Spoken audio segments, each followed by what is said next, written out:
Bonjour à toutes et à tous, merci de nous rester fidèles au programme du soir sur New World. Bienvenue dans ce numéro de l'invité consacré à l'actualité. Au Bénin, nous parlons des réformes. Ça passe pour le code électoral, ça casse pour la Constitution. Et pour en parler ce soir, Francis Moncho Avogri, vous êtes le directeur adjoint de campagne du parti Les Démocrates au Bénin. Bonsoir Francis et bienvenue. Bonsoir monsieur le journaliste et bonsoir aux téléspectateurs et bonsoir au Bénin. Alors avec vous, nous parlons de la situation au Bénin, surtout en ce qui concerne les réformes. Nous savons que depuis le début de ce mois, les députés avaient tenté de faire passer une proposition de révision de la Constitution au Bénin, c'était le 2 mars. Elle a été rejetée par les députés. 35 voix contre, 2 abstentions, 79 pour. Et donc, le projet de révision constitutionnelle a été rejeté. Mais dans la foulée, une autre proposition de révision du code électoral est passée et approuvée finalement par la Cour constitutionnelle. Nous en parlons avec vous. Vous êtes du parti Les Démocrates, un parti qui critique d'abord cette proposition de révision constitutionnelle et aussi le nouveau code électoral qui finalement a pu passer. Nous allons donc prendre au cas par cas. Nous commençons par la proposition de révision constitutionnelle. Que reprochez-vous à cette révision constitutionnelle et qu'est-ce qui a fait que ce n'est pas passé? Parce que quand on voit le nombre de députés qui a voté contre cette révision de constitution, on se rend compte que ce ne sont pas seulement des députés de votre parti, les démocrates. Merci, monsieur le journaliste. En réalité, nous reprochons 3 choses à cette proposition de révision. Il y a la procédure qui a été entamée, c'est-à-dire qu'il y a un citoyen béninois qui a appelé la Cour constitutionnelle à la rescousse parce qu'il y a des défauts matériels, des erreurs matérielles au niveau du code électoral. Et là, la Cour constitutionnelle a demandé qu'on aille toiletter le code électoral. Mais dans la foulée, le président de la République nous a reçu, il a reçu tous les partis, les groupes parlementaires des partis présents à l'Assemblée nationale. Il y en a 3. 2 de la mouvance qui sont les siens et le nôtre, les démocrates. On est allé, nous a dit, voilà, qu'il ne demandait de rien, mais qu'il faut qu'on aille trouver le consensus pour pouvoir régler le problème. Suite à ça, on est retourné à l'Assemblée nationale. Nous, notre parti a dit, nous voulons un consensus, mais ça ne se ferait pas à l'Assemblée nationale. Parce qu'il y a d'autres partis qui animent la vie politique, qui sont en règle vis-à-vis des lois, mais qui ne sont pas représentés à l'Assemblée nationale. Donc, il faudrait qu'on puisse sortir de l'Assemblée nationale, qu'on choisisse un nombre assez égal de chaque membre qui vont former cette commission, qu'on va se retrouver dehors et on va discuter pour trouver le consensus qui est à valeur constitutionnelle comme l'a demandé le président de la République. Mais les députés de la mouvance ne voulaient pas entendre raison parce qu'ils se sentent forts. Ils ont voulu forcer. Ils ont la majorité à l'Assemblée. Ils ont la majorité, mais ils n'ont pas... Vous avez une minorité de blocage aussi. Ils n'ont pas la majorité de faire voter la prise en compte d'une révision constitutionnelle. Il faut 82 députés. Ils en ont 81. Donc, il fallait un député des nôtres. Donc, ce qu'ils n'ont pas eu. Donc, on l'a rejeté. Donc, ça, c'est lié à la procédure qu'on n'a pas aimé. La seconde chose, la proposition de l'honorable Seibou, qui est du BR, le président du groupe parlementaire des BR, est venue tout de suite après la rencontre avec le président de la République. Donc, il y avait anguille sous roche. Et lui, il proposait qu'on inverse volontairement le calendrier électoral pour mettre les élections présidentielles avant les élections générales, législatives et municipales.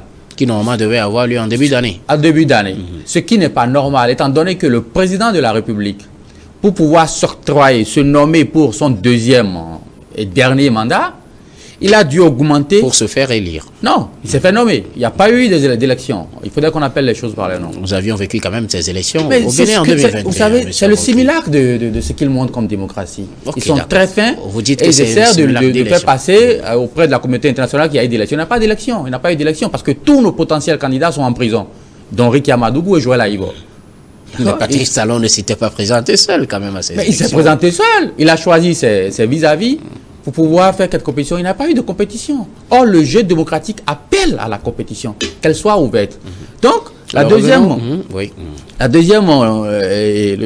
grève que nous avions contre cette proposition, c'est qu'il fait un truc qui inverse et qui ampute maintenant le mandat du président de la République de presque 3 mois.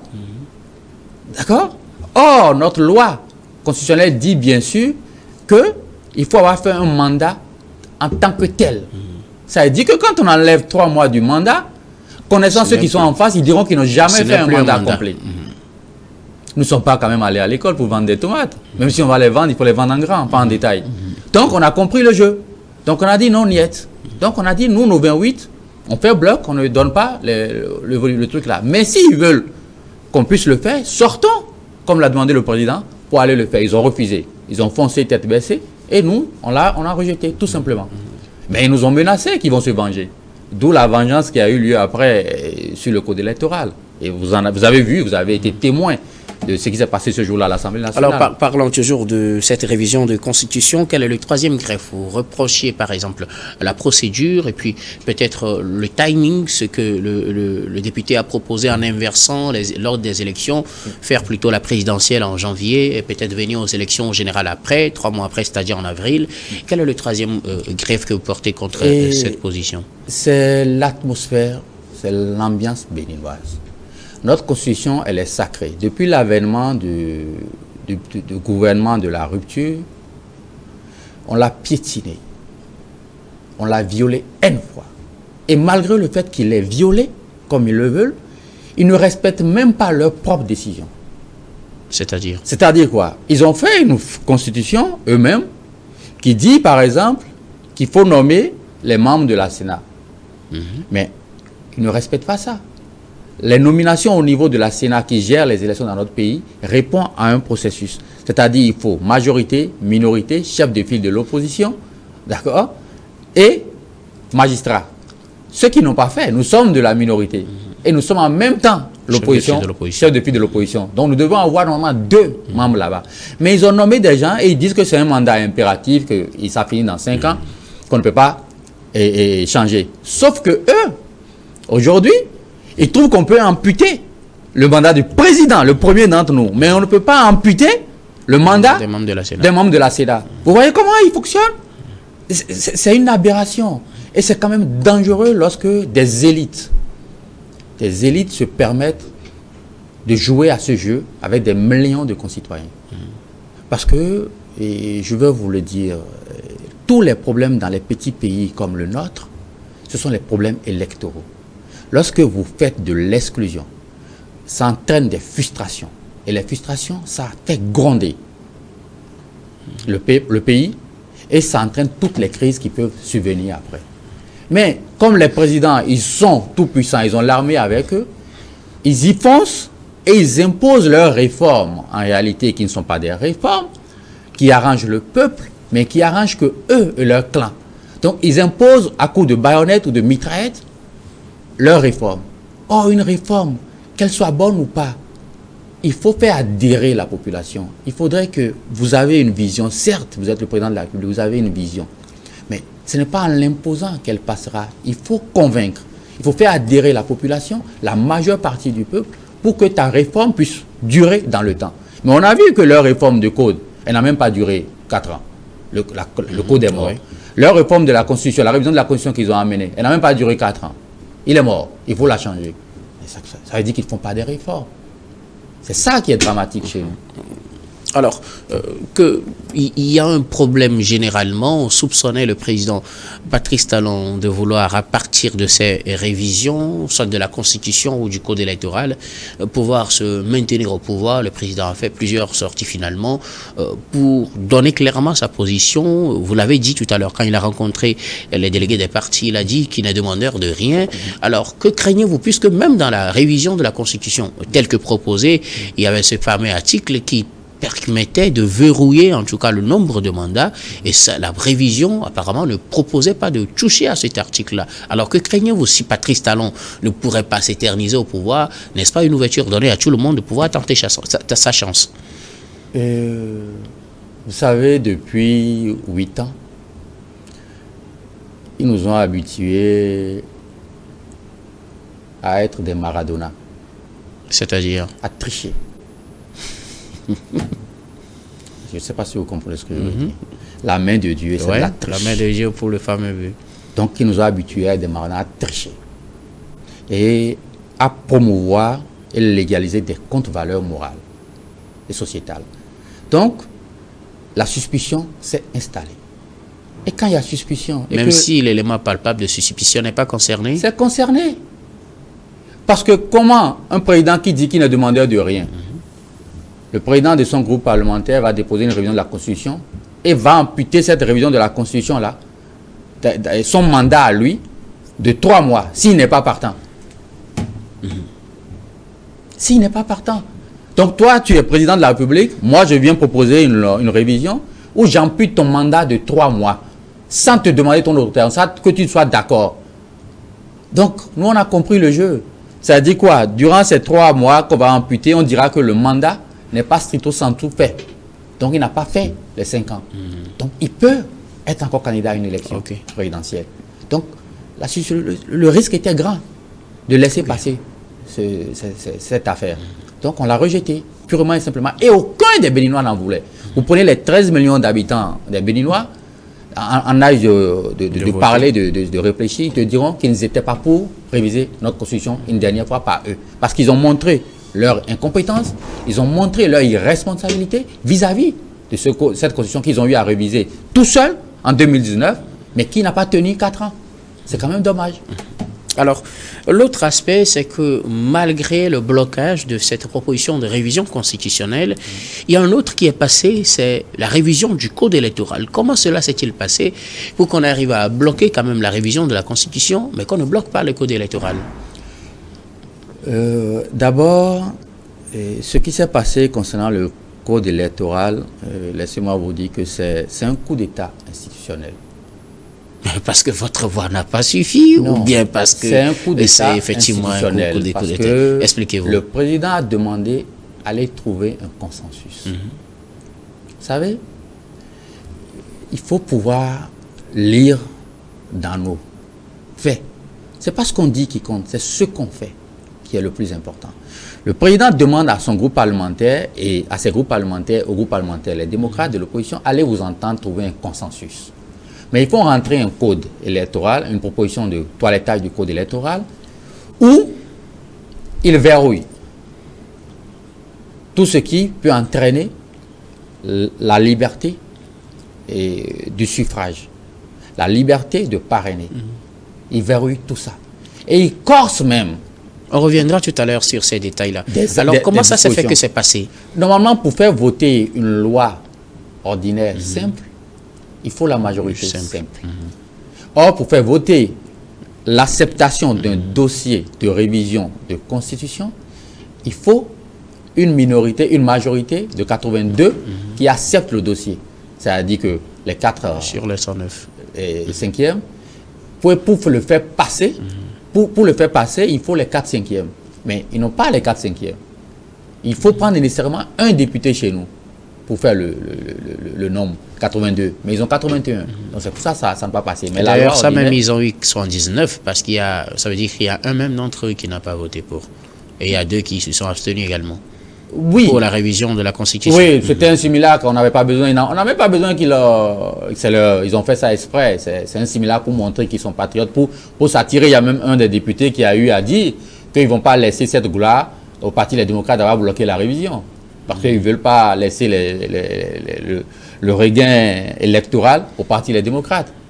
On n'a pas besoin, on n'a pas besoin des 7 là qui ont voté contre l'acceptation du dossier. Hein. Non, c'est tellement politique ce qu'ils ont eu à faire, mais nous c'est idéologique. Nous avons promis qu'on ne révisera pas la Constitution.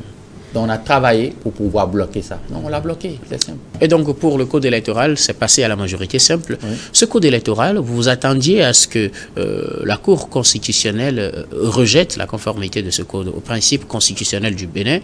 Finalement, à votre désolation, la Cour constitutionnelle a approuvé ce code.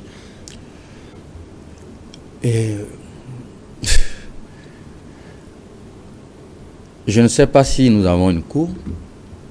Mais je crois que c'est un fast-food. Elle existe bel et bien parce qu'il y a plusieurs recours qui ont justement été destinés à cette cour. Vous savez, nos institutions aujourd'hui sont devenues un fast-food pour la gouvernance. Et tout ce qui sort d'un fast-food, d'une restauration rapide, elle est nocive pour la santé, elle est nocive pour l'humain. Donc c'est ce que notre cour a fait. Moi particulièrement, j'attendais pas le contraire. Ça ne m'a pas surpris. Nous, ça ne nous a pas surpris ce que la Cour a eu à faire. Parce qu'on était sûr qu'ils étaient en mission, ils étaient là pour faire un coup d'État permanent. Et ils l'ont fait. La Cour constitutionnelle a fait un coup d'État permanent. Elle a permis au président de la République et à ses barons de faire un coup d'État permanent. Ce qui est dommage. Parce que la Cour se dédie elle-même. En quoi? Parce que c'est elle qui a demandé qu'on aille toiletter le code électoral. Pour régler le problème de chevauchement des calendriers entre les élections. D'accord? Mais ils n'ont pas réglé. Ils ont réglé certes le problème, mais ils sont allés encore plus loin. La Cour qui dit que le parrainage est individuel et libre, dit non aujourd'hui qu'on doit le confier au parti. Donc la Cour se dédie. Il y a eu des jurisprudences qui sont là. La Cour s'est dédiée par rapport à ça. Notre constitution dit par exemple que le pourcentage, c'est la loi qui gère le pourcentage à avoir au plan national. Mais ils viennent ajouter en plus du pourcentage au plan national, un pourcentage au plan des circonscriptions. Et ils disent qu'il faut avoir le même dans toutes les circonscriptions électorales 24. La loi, c'est pour l'avenir. Ce n'est pas pour quelqu'un, pour éliminer quelqu'un. Ce que la Cour a validé, c'est une loi qui confisque le suffrage universel. Aujourd'hui, un groupuscule d'individus à la tête, le président de la République, sont les seuls à pouvoir nommer, je dis bien nommer, hein, le prochain président de la République, les députés, les 109 députés et les 77 maires. Et même les chefs de village et de quartier. C'est le président de la République avec son clan. Donc je vais vous dire un truc assez simple. Nous sommes dans un schéma et c'est ça que la Cour, la CEDEAO doit combattre. Ce n'est pas quand les militaires prennent les armes et renversent des pouvoirs civils qu'il faut condamner. Alors, la CEDEAO doit combattre ça. La communauté internationale doit combattre qu'on fasse des lois pour exclure. On fasse des lois pour se maintenir au pouvoir. On fasse des lois non pas pour laisser concourir, mais pour nommer les députés. Et c'est ça nous combattons. Nous avons dit qu'il n'y aura pas de troisième mandat, ni de troisième mandat déguisé. Il n'y aura pas de députés nommés. Il n'y aura pas de maire nommé. Nous combattons ça. C'est pour ça que nous rejetons et nous combattons la décision du code de la Cour constitutionnelle. Alors, revenons maintenant à ce nouveau code électoral. Nous allons prendre point par point. Que reprochez-vous compte tenu de ce nouveau code électoral? Qu'est-ce qu'il a de différent par rapport à l'ancien? À part le fait qu'on ait réglé le problème du chevauchement des calendriers de quelques jours entre les élections générales et les élections présidentielles et les parrainages qui doivent parrainer qui?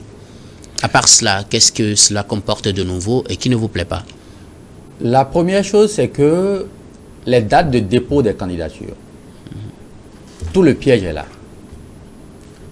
C'est-à-dire quoi? Je suis candidat à l'élection présidentielle, je dépose mon dossier de candidature 6 mois avant l'élection. 6 mois? 6 mois avant, alors qu'avant c'était 50 jours. D'accord? Pourquoi c'est allé à 6 mois? À 6 mois, parce qu'il faudrait qu'ils aient le parrainage en main. C'est-à-dire que le président de la République sortant a les parrainages en main. Le président avant de la qu'on République, échange les élus. Avant qu'on échange les élus. Et ça veut dire que les élus qui ne vont pas donner le parrainage à qui lui il aurait choisi ne figureront pas sur la liste des députés qui est déposée, lui par contre, 2 mois avant les élections. D'accord? Et celui des maires qui est déposé, et tout là, sont 15 jours avant les élections. Ça veut dire quoi? Quel qu'en soit ce qui se passe, cette configuration, c'est le président qui nommera le prochain président de la République. C'est lui qui nommera, j'ai dit nommer, je ne dis pas élu, hein. C'est lui qui nommera les 109 députés, c'est lui qui nommera les 77 maires, c'est lui qui nommera pratiquement tous les chefs de quartier, les chefs d'arrondissement et les chefs de village. Vous parlez de nommer au sens où, pour vous, les élections à travers lesquelles ces gens-là seront élus ne sont pas équitables. Ah non, ce n'est pas une affaire d'équitabilité, c'est une affaire d'exclusion. Ok. Ça veut dire qu'aucun parti de l'opposition n'est en mesure de se dire demain, ma liste va passer. Parce qu'on y va, en plus de ça. Ils ont corsé en disant quoi? Le quitus, après ce calendrier qu'ils ont eu à faire exprès, pour pouvoir avoir en main le parrainage qui est la clé de voûte, pour pouvoir mettre sous sa coupe, pouvoir caporaliser toutes les institutions, pour les transformer en restauration rapide, ils ont mis un quitus fiscal qui est là, qu'on ne lève jamais. Ça dit que c'est un cadre du ministère des Finances qui décide qui a le droit d'avoir un quitus fiscal ou pas. C'est une pièce éliminatoire dans les dossiers de candidature à toutes les élections dans notre pays. Y a-t-il des conditions anormales pour avoir le quitus fiscal? Le quitus fiscal, c'est être à jour de certains impôts. Oui. D'accord? Qu'est-ce qu'il y a d'anormal là-dedans? C'est anormal lorsque tu es même à jour et on ne te le donne pas. Ok, d'accord. Nous avons Est-ce que, vécu ça. est-ce que le test prévoit que quelqu'un qui est à jour ne peut pas avoir son quitus fiscal? Non, le test ne prévoit pas ça. Alors que vous reprochez vos tests. Nous Vous soupçonnez que les gens l'interprètent mal? On a été victime de ça en 2023. Donc, nous reprochons aux tests de ne pas avoir pris des mesures pour dire, lorsque la personne est à jour, obligatoirement, on doit le lui donner. Et si on ne le lui donne pas, son dossier est considéré comme validé. D'accord? Et nous, on voulait même aller plus loin. On dit, ce n'est plus à nous de demander, le citoyen de demander le truc. C'est à la Sénat de demander ce quitus fiscal. C'est ce que nous proposons. C'est l'État. Donc l'État demande les quitus fiscaux. Mais non, ils ont refusé. Ils ont laissé ça comme ça. La troisième chose où vous devez comprendre, c'est que aujourd'hui, c'était 10% le nombre de parrainages pour pouvoir parrainer les candidats à l'élection présidentielle. 10% des élus. Des élus. Voilà. Nous, on a voulu... 10%, d'ailleurs, à l'époque, vous aviez critiqué. On avait critiqué. Parce que c'est ça que nos candidats aux élections présidentielles de 2021, Joël Aïvor et Mme Rikia Madougou, n'ont pas eu. Et ils se retrouvent aujourd'hui en prison pour 10 et 20 ans. Donc, on a dit qu'il faut supprimer le parrainage. Ou mieux, on ouvre le parrainage aux citoyens qui sont sur la liste électorale à peu près on peut dire 2000.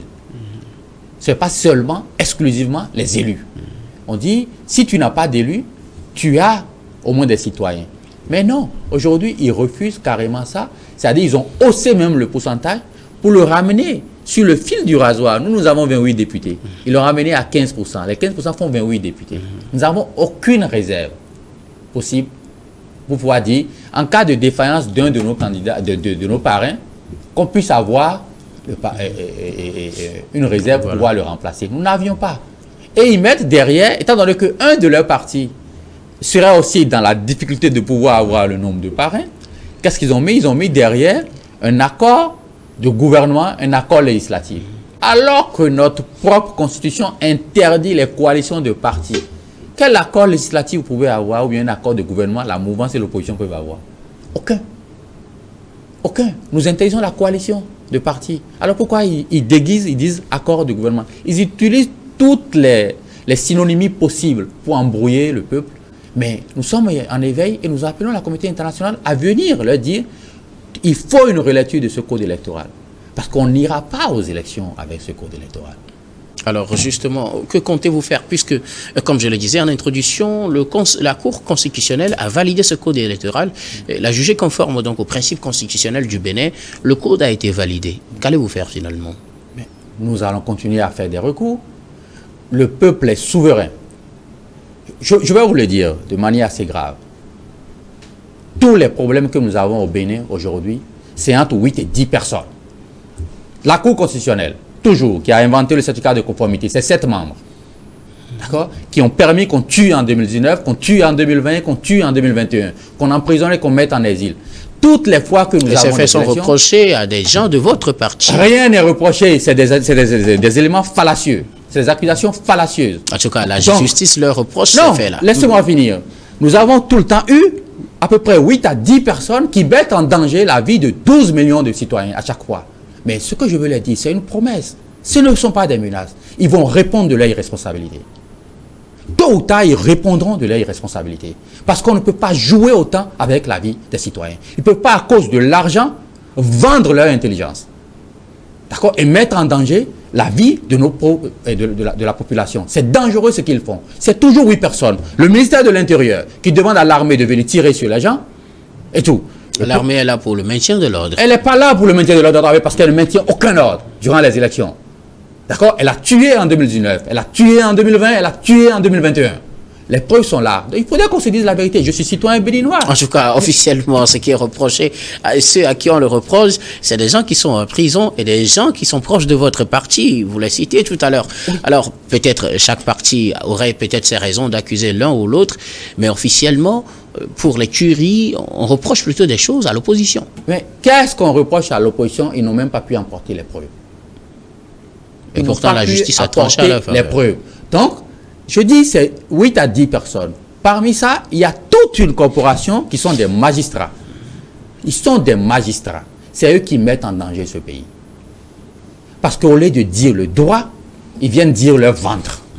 Au lieu de mettre leur intelligence au service de la nation, ils le mettent au service d'un individu qui veut caporaliser toutes les institutions du pays.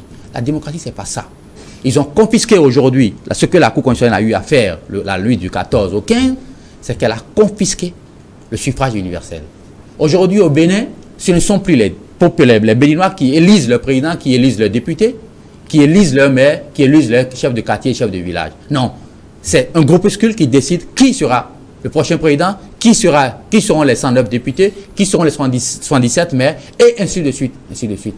Non, c'est ça que nous combattons. Nous appelons la communauté internationale à venir leur dire faites attention à ce que vous êtes en train de faire. Il ne faudrait pas que demain, on dise il y a coup d'État dans tel ou tel pays et que la communauté internationale dit voilà, on prend des mesures pour bloquer ce pays. Non, ça aussi c'est un coup d'État. Et c'est un coup d'État permanent qu'ils sont en train de faire depuis 2016 qu'ils sont arrivés au pouvoir. De manière méthodique, ils sont en train de saquer toutes les bases de la démocratie. La démocratie, par essence, c'est le suffrage universel. C'est que les citoyens doivent pouvoir choisir qui doit diriger leur vivre ensemble durant un certain nombre d'années. Et lorsque vous n'êtes pas en mesure de le faire, les citoyens vous sanctionnent et vous disent merci. Le président de mon parti, l'ancien président de la République, le président Yahi Boni, il a fait. S'il voulait faire comme eux, le président de la République actuelle ne serait pas rentré des îles et venu prendre le pouvoir en 2016. Il avait tous les leviers en main pour pouvoir l'empêcher de le faire. Mais c'est un démocrate convaincu. Il veut que le pays avance. Il veut que l'Afrique avance. On n'a pas seulement à penser à soi. Il faut penser aux autres. C'est ça ce qui ne se fait pas aujourd'hui avec cette gouvernance. Et que nous, ce code qui a été voté, nous prenons acte. Mais nous combattons ce code par toutes les voies légales possibles. Nous allons aller vers la Cour africaine des droits de l'homme. Nous irons vers d'autres institutions et nous appelons toutes les institutions internationales. Nous appelons la France qui se permet de condamner des coups d'État militaires, de venir condamner des coups d'État civils. C'est important et il faudrait que ça s'arrête. Merci beaucoup à vous, Francis Avogri Moncho. Vous êtes le directeur adjoint de campagne du Parti Les Démocrates du Bénin. Nous arrivons pratiquement à la fin de ce numéro de l'invité. Avant de nous séparer, un dernier mot. J'aimerais appeler le peuple béninois. C'est un brave peuple qui, depuis 8 ans, est terrorisé par cette gouvernance qui affame, qui tue. Cette gouvernance qui met en exil. Cette gouvernance où la méritocratie n'existe plus. C'est le griotisme, c'est la familiarité qui permet d'être promu à des échelles, les hautes échelles de ce pays. Nous appelons ce peuple à se lever. Nous appelons ce peuple à dire qu'il veut choisir ses prochains dirigeants. Il ne veut pas qu'on nomme ses prochains dirigeants. C'est le peuple qui est souverain. Notre constitution l'a dit, le peuple est souverain et nous sommes égaux devant la loi. Même le président de la République n'est au-dessus d'aucun Béninois. La belle preuve, le président de la République est un employé du peuple béninois. Donc, il va falloir que le peuple reprenne son destin en main et comme l'a fait le Sénégal, que le peuple se dise, ils ne vont pas pouvoir nous imposer la misère et nous empêcher également de nous battre pour dire non à l'injustice. Donc, nous appelons le peuple à se réveiller, à aller demander au peuple, au gouvernant, nous voulons une relecture du code électoral. Nous, en tant que parti Les Démocrates, nous faisons ce qu'il y a à faire, c'est-à-dire saisir les institutions comme cela se doit. Nous n'avons pas d'autres moyens que ça. Nous sommes des hommes de paix. Nous voulons la paix dans notre pays. C'est pour ça que nous alertons. Nous sommes à 2 ans des élections. Donc, tout peut être corrigé et il faut trouver le consensus pour le faire. Et seul le peuple a les moyens, a le pouvoir de pouvoir amener les dirigeants à s'asseoir et à aller au consensus. Voilà ce que j'aimerais dire au peuple. Je les salue pour leur bravoure, je les salue pour tous les sacrifices qu'ils font pour ce pays et que ensemble on vaincra.